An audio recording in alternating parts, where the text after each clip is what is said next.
पृथ्वी। पूरे ब्रह्मांड में पृथ्वी ही एक ऐसा ग्रह है जिसमें जीवन की उत्पत्ति हुई है। पृथ्वी का 70% हिस्सा सॉल्टी वाटर से कवर है और पृथ्वी एक मिडल एज स्टार जिसे हम सन भी कहते हैं उसके चक्कर लगाती है और सूरज लगभग 4.5 बिलियन ईयर्स ओल्ड है। साइंटिस्ट का ये कहना है कि सन के पास अभी इतनी एनर्जी है कि वो कुछ बिलियन ईयर्स तक और ग्लो कर सकता है। आई नो, मुझे भी पता है, ये डिटेल्स आप लोगों को भी पता है, लेकिन मैं ये कहूँ कि पृथ्वी जैसे ही कुछ और ग्रह एग्जिस्ट करते हैं इस यूनिवर्स में, तो हम सबका क्या रिएक्शन होगा। तो इस वीडियो में हम उन ग्रहों की बात करने जा रहे हैं जो पृथ्वी जैसे ही कैरेक्टरिस्टिक को शो करते हैं। तो वीडियो को लास्ट तक जरूर देखना।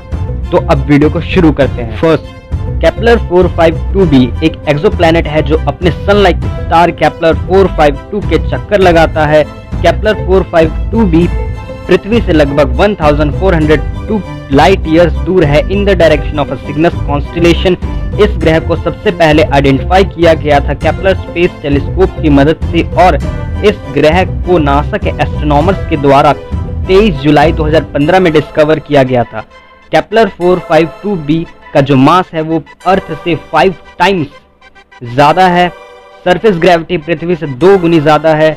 इस ग्रह को सुपर अर्थ भी कहते हैं और इस प्लैनेट पे वॉल्केनोज अभी भी एक्टिव है क्योंकि इस ग्रह की मास और डेंसिटी बहुत ज़्यादा है। केपलर 452b के क्लाउड्स काफ़ी धुंधले होते हैं और थिक भी, जिसके कारण टेलीस्कोप से इस प्लैनेट को देखने पे क्लियर व्यू नहीं आ पाता है स्पेस से।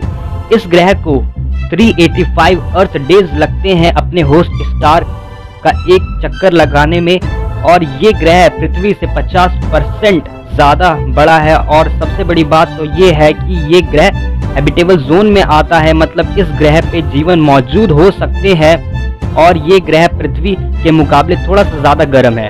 इस प्लैनेट का जो स्टार है केपलर 452 वो अप्रॉक्स 6.5 बिलियन ईयर्स ओल्ड है और इस प्लैनेट पे जो वाटर और एटमॉस्फेयर है वो एवोपरेट हो चुका है, तभी इसका सरफेस टेम्परेचर 393 डिग्री केल्विन तक चला जाता है। जिस प्रकार पृथ्वी का होस्ट स्टार सन है, उसी प्रकार केपलर 452b का होस्ट स्टार केपलर 452 है। नाम से कंफ्यूज मत होना, दोनों डिफरेंट है।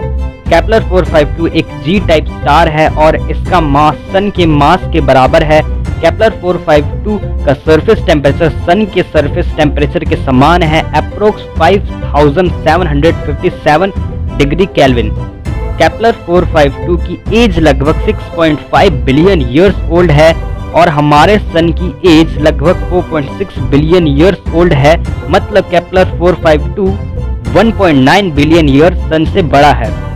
अगर हम केपलर 452b के सरफेस से इसके स्टार को देखते हैं तो ये बिल्कुल ऐसा लगता है जैसे हम अपने पृथ्वी से सन को देखते हैं। केपलर 452b ग्रह हमारे सोलर सिस्टम से 1400 लाइट ईयर्स, मतलब 1.3 × 10⁻19 metre 8 crore 90 lakh astronomic unit और 8.2 × 10⁻15 माइल्स दूर है। एक फास्टेस्ट अनमैन्ड स्पेसक्राफ्ट जिसका नाम है न्यू हॉराइजन स्पेसक्राफ्ट। इस स्पेसक्राफ्ट की स्पीड 56,628 किलोमीटर पर आवर है और 35,187 माइल्स पर आवर है। इस स्पेसक्राफ्ट ने जुलाई 2015 को प्लूटो को पास कर दिया था। अगर ये 56,628 किलोमीटर की स्पीड से केपलर 452b प्लैनेट की तरफ जाए तो इससे लगभग 26 मिलियन यानी 26 मिलियन ईयर्स लग जाएंगे उस प्लैनेट तक पहुंचने में पृथ्वी से। रायन वीड जो एक टेस्ट पायलट हैं यूनाइटेड स्टेट एयर फोर्स के, उन्होंने एक आइडिया सजेस्ट किया था जिसमें अगर हम किसी स्पेसक्राफ्ट को कांस्टेंट 1g और 0.99995c मतलब 0.99995 इंटू स्पीड ऑफ लाइट की वेलोसिटी से एक्सेलरेट करेंगे तो उस स्पेसक्राफ्ट को केपलर 452b पे पहुंचने में सिर्फ 12 साल लगेंगे पृथ्वी से, मतलब बहुत तेज। ग्लेसी 667cc एक एक्सोप्लैनेट है जो पृथ्वी से 22 लाइट ईयर दूर है और ये ग्रह अर्थ से 4.5 टाइम्स ज़्यादा बड़ा है, लेकिन साइंटिस्ट अभी श्योर नहीं है कि ये प्लैनेट रॉकी प्लैनेट है या नहीं। ग्लेसी 667cc को अपने होस्ट स्टार का एक चक्कर पूरा करने में 28 दिन का समय लगता है। इस ग्रह का जो स्टार है वो एक रेड ड्वार्फ है, सूर्य के मुकाबले काफ़ी ठंडा है, लेकिन ये प्लैनेट हैबिटेबल जोन में आता है। इस प्लैनेट को यूरोपियन साउथर्न ऑब्जर्वेटरी टेलीस्कोप के द्वारा डिस्कवर किया गया था। थर्ड, केपलर 22b एक एक्सोप्लैनेट है जो पृथ्वी से 600 लाइट ईयर्स दूर है और ये पहला केपलर ग्रुप का प्लैनेट है जो हैबिटेबल जोन में पाया गया था। ये प्लैनेट पृथ्वी से 2.5 टाइम्स ज़्यादा बड़ा है, लेकिन इस ग्रह का जो सरफेस है वो रॉकी, लिक्विड या गैसियस है, ये तो साइंटिस्ट को भी नहीं पता है। इस प्लैनेट को 290 दिन लगते हैं अपने होस्ट स्टार का एक चक्कर लगाने में। फोर्थ, केपलर 69c ये प्लैनेट पृथ्वी से 2700 लाइट ईयर्स दूर है और ये ग्रह पृथ्वी से लगभग 70% ज़्यादा बड़ा है, लेकिन साइंटिस्ट इस प्लैनेट के कंपोजिशन को अभी तक नहीं समझ पाए हैं। ये प्लैनेट 242 दिन लेता है अपने होस्ट स्टार का एक चक्कर पूरा करने में। केपलर 69c का जो होस्ट स्टार है वो सन की तरह ही चमकदार है और ये प्लैनेट हैबिटेबल जोन में भी आता है। यार एक्सोप्लैनेट के बारे में तो बहुत जान लिया, लेकिन मैं अब ये कहूँ कि हमारे सोलर सिस्टम में भी कुछ ऐसे ऑब्जेक्ट हैं जो अर्थ की तरह बिहेवियर शो करते हैं। तो चलो अब हमारे सोलर सिस्टम में वापस लौटते हैं। यूरोपा एक गैलीलियन मून है जो जुपिटर के चक्कर लगाती है और जुपिटर के टोटल 79 मून में से 6th क्लोजेस्ट मून है जुपिटर प्लैनेट के। और यूरोपा को गैलीलियन मून इसलिए कहा जाता है क्योंकि इस मून को गैलीलियो गैलीली ने 1610 में डिस्कवर किया था। यूरोपा अर्थ के मून के कंपैरिजन में काफ़ी छोटा है। यूरोपा का सरफेस सिलिकेट रॉक और क्रस्ट वाटर आइस से बना है। यूरोपा पे थिन एटमॉस्फेयर भी है जो मोस्टली ऑक्सीजन के कंपोनेंट से बना है। इसके सरफेस पे क्रैक्स और स्ट्रीक्स हैं, लेकिन क्रेटर बहुत कम मात्रा में पाए जाते हैं। यूरोपा का जो सरफेस है वो सबसे स्मूदेस्ट सरफेस है हमारे सोलर सिस्टम में और यूरोपा का जो इक्वेटर है वो पूरा आइसी स्पाइक से कवर्ड है। बिलियन ईयर्स पहले यूरोपा के ओशन में माइल्ड एसिड और carbon dioxide, calcium sulphate high amount में प्रेजेंट थे।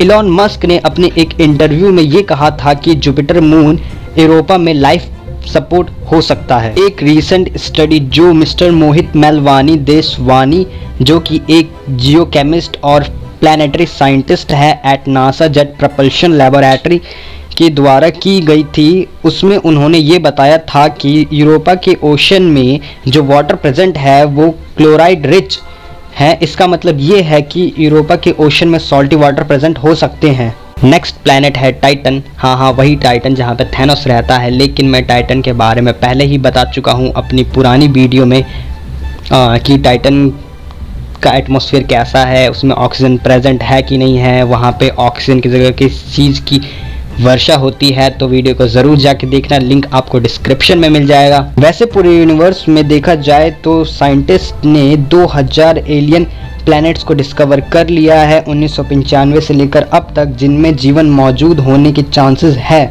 2000 में से आधे से ज़्यादा नासा के केपलर स्पेस टेलीस्कोप ने डिस्कवर किया था, जिसे 2009 में लॉन्च किया गया था। तो अब स्पेस की दुनिया से बाहर निकलते हैं और दोबारा अर्थ पे आते हैं। अगर आपको इस वीडियो से कुछ भी नया सीखने को मिला हो तो वीडियो को लाइक कर देना और चैनल को ज़रूर सब्सक्राइब कर देना, शेयर कर देना, कमेंट कर देना।